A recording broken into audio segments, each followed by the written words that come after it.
Halo Sobat Medcos Indonesia, kali ini kita akan belajar tentang memahami rencana teknis bangunan dan rencana induk kawasan di aplikasi OSS. Nih, gimana kita tahu di aplikasi OSS itu ada jika kita pilih perlu mengupload poligon dan jika pelaku usaha itu memerlukan poligon untuk salah satu kelengkapan administrasi dan kelengkapan pendaftaran, maka selain poligon, di situ juga kita perlu untuk mengupload RTB atau RIK. Nah, kita sekarang belajar untuk memahami apakah itu rencana teknis bangunan dan rencana induk kawasan. Oke, mari kita mulai ya. Pertama, rencana teknis bangunan dan rencana induk kawasan itu dibutuhkan karena merupakan salah satu amanat yang disampaikan pada Peraturan Pemerintah Nomor 28 Tahun 2025 pada pasal 19. Di situ disebutkan bahwa kelengkapan yang dimaksud adalah koordinat lokasi, kebutuhan luas lahan kegiatan pemanfaatan ruang, informasi penguasaan tanah, informasi jenis kegiatan, rencana jumlah lantai bangunan, rencana luas lantai bangunan, dan rencana teknis bangunan dan atau rencana induk kawasan. Nah, koordinat lokasi ini sebenarnya bisa kita artikan sebagai titik untuk usaha mikro dan kegiatan rendah, dan juga poligon untuk usaha selain mikro dan kegiatan rendah. Jadi sekarang itu walaupun dia usahanya mikro tapi ternyata kegiatannya itu bukan rendah, maka tetap perlu mengupload poligon dan RTB. Jadi teman-teman pastikan untuk tidak mengupload poligon dan RTB yang tidak sesuai ketentuannya. Nah, sekarang kita bahas bagaimana sih RTB dan RIK yang sesuai dengan ketentuan. Di sini kita bisa lihat ada penolakan yang disampaikan atau dibalas oleh sistem OSS ke beberapa klien kami.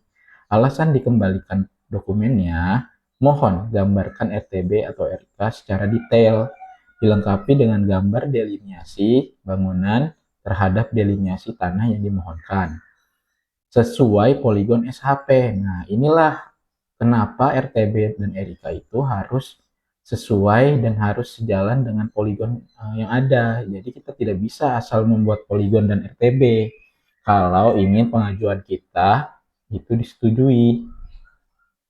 Dan sekitar tanah disertai dengan ukuran luas dan keterangan bangunan dan lahan, arah mata angin, dan skala. Contoh format dapat dilihat di petunjuk juknis tersebut. Nah, jadi kita akan mempelajari dan membuat RTB dan RIK yang sesuai dengan ketentuan.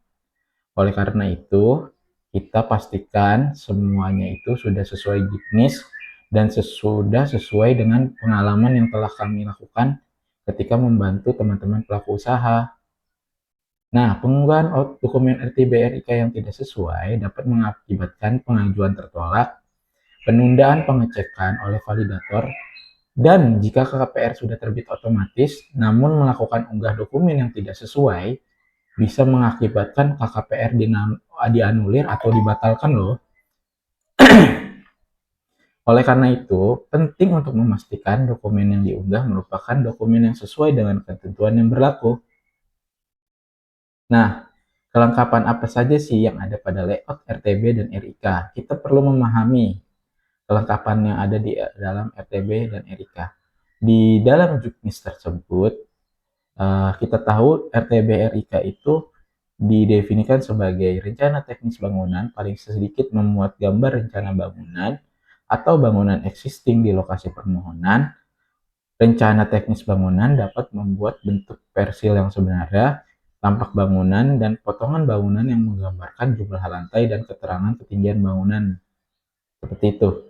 Nah, Kalau kita lihat dari contoh format lampiran RTB, kita lihat gambarnya itu seperti desain arsitektur yang berupa bangunannya itu luasannya berapa, ketinggiannya berapa, dan panjang lebarnya berapa seperti itu. Namun yang perlu kita perhatikan adalah pada poin ketiganya di pasal tersebut disampaikan bahwa peta rencana teknis bangunan atau rencana induk kawasan paling sedikit memuat muka peta, nama kegiatan atau pelaku usaha, arah mata angin dan skala, legenda atau keterangan, inset peta jika dibutuhkan, informasi orientasi lokasi, dan tautan penyimpanan SHP. Nah, kalau kita lihat dari lampiran contoh RTB ini, terlihat bahwa eh, beberapa informasi itu tidak memenuhi syarat eh, minimal yang telah ditetapkan. Contohnya, inset petanya tidak ada, informasi orientasi lokasinya tidak ada, arah mata anginnya juga tidak ada, karena kan ini penampang ya. Nah, oleh karena itu, kita tidak cukup hanya membuat lampiran peta berupa peta arsitektural seperti ini. Jadi, kita perlu membuat peta RTB atau RIK yang sesuai dengan ketentuan sedikit muatan ini gitu. Nah, nanti kita akan membahas bagaimana cara membuat RTB dan RIK. Teman-teman bisa melakukan dan mengecek eh, cara membuat RTB dan RIK di video premium kami, sehingga teman-teman bisa tahu bagaimana cara membuat RTB dan RIK yang baik sesuai juknis, dan juga kemungkinan besar ditolak oleh validator itu sangat kecil. Jadi teman-teman pastikan mengikuti terus kami, subscribe, like dan subscribe YouTube kami.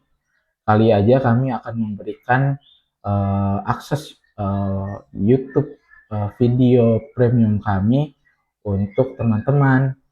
Oke, mungkin sekian dari kami, Mapforce Indonesia, untuk pembelajaran terkait memahami rencana teknis bangunan dan rencana induk kawasan. Untuk selanjutnya, see you next time. Map Course Indonesia.